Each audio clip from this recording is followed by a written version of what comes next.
warahmatullahi wabarakatuh, teman-teman. Kembali lagi di kelas Bu Yanti Krisna di kelas CRM. Teman-teman, sekarang kita masuk di fase ketiga ya. Kalau kemarin kita sudah build, sekarang kita adalah masuk kepada need identification and partner selection. Dalam membuat sebuah project ataupun membangun CRM, kita benar-benar harus bisa mengidentifikasi kebutuhannya apa dan juga partner selection. Siapa nih partner kita nantinya? Harus diseleksi dulu. Teman-teman, yang pertama di need identification ini adalah sama halnya dengan fase kedua. Fase ketiga juga terdiri dari beberapa fase lagi. Di antaranya adalah proses mapping and refinement. Langsung aja deh. Proses mapping and refinement itu apa sih, Bu? Merupakan proses yang menekankan pada memperbaiki proses bisnis atau menciptakan proses bisnis baru yang mendukung project-project CRM. Karena project CRM adalah kegiatan yang bersifat temporary. Perlu diperhatikan bahwa proses yang berjalan dalam project CRM berbeda dengan proses yang berjalan di dalam organisasi. Project CRM dijalankan dengan menggunakan konsep horizontal proses, sementara organisasi bisnis dijalankan dengan menggunakan konsep vertikal proses. Konsep horizontal proses itu apa sih, Bu? Proses konsep yang mencampurkan beberapa elemen organisasi bisnis menjadi satu kesatuan dengan maksud untuk menyelesaikan satu project. Misalnya nih, project CRM membuat galeri atau gerai promosi baru. Ya, ini kita berbicara CRM kan ya. Iyalah, masuk membahas yang lainnya. Project CRM membuka galeri atau gerai promosi baru, maka akan menggabungkan tidak hanya departemen marketing saja, tapi juga perwakilan dari departemen sales, legal, finance, human resource, dan humas ya. Itu yang namanya konsep horizontal. Kalau kalian sebagai tim pemasaran ingin membuat sebuah CRM, kalau kita pakai konsep horizontal proses, kita harus melibatkan beberapa divisi yang tadi itu ya.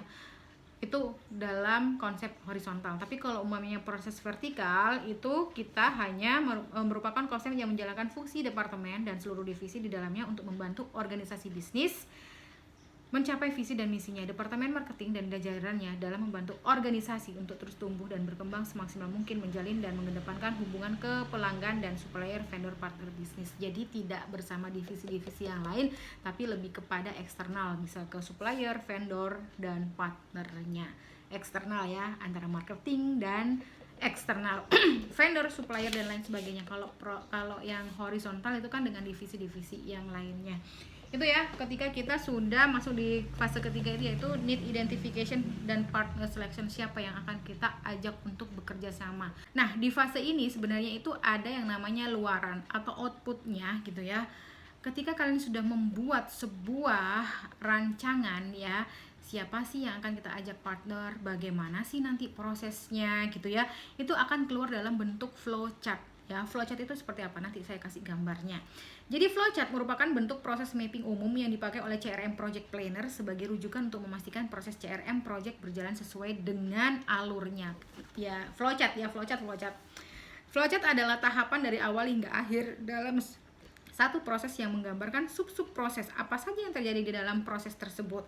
Jadi nanti kalian membuat sebuah flowchart. Kalau kalian sudah mengidentifikasi need identification dan lain sebagainya, kalian buatlah sebuah flowchart. Jadi di tahap ketiga ini jangan lupa membuat flowchart. Flowchartnya nanti saya kasih contoh ya. Dan fase ketiga ini kita juga akan masuk ke data review and gap analysis CRM. CRM strategis menggunakan data terkait pelanggan untuk mengidentifikasi mana yang ditargetkan untuk akuisisi pelanggan, retensi pelanggan, pengembangan, serta apa yang ditawarkan. Jadi itulah yang dinamakan dengan data review and gap analysis. Di dalam need identification, jangan lupa kalian harus mempunyai data review yang sudah dibuat di fase pertama ya. Oh, pelanggannya kalau dari daerah ini tuh begini-begini, dianalisis dulu. Oke, itu. Lalu di subfase ketiga adalah initial technology needs. Fase ini merupakan fase di mana CRM Project Planner menentukan bentuk teknologi apa yang akan digunakan. Jadi di initial technology needs ini si project planner harus tahu mau pakai teknologi apa, disesuaikan dengan kebutuhannya yang sesuai dengan yang sudah dibahas di sebelumnya.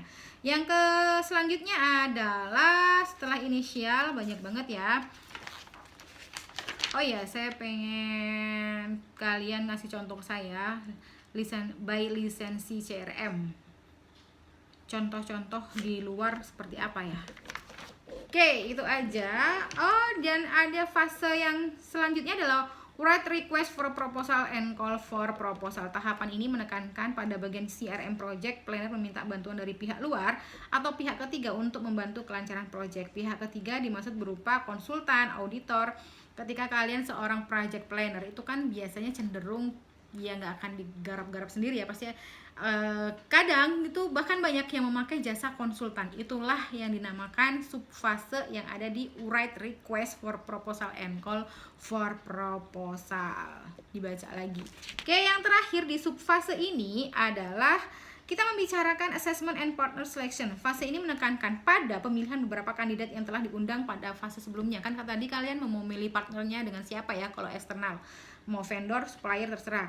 Menetapkan sejumlah kandidat yang dianggap paling mungkin dengan mempertimbangkan beberapa faktor. Jadi sudah assessment nih, siapa nih, ini udah selesai kan di fase ketiga ini, kan udah selesai nih semuanya. Sampai di subfase terakhir yaitu assessment and partner selection, itulah kalian harus benar-benar memilih siapa yang akan diajak oleh kalian untuk berpartner dalam project ini. Harus melewati tahap seleksi dulu. Itu yang saya lakukan juga sih ya. Oke, ketika kalian membuat project jangan lupa terakhir adalah assessment and partner selection.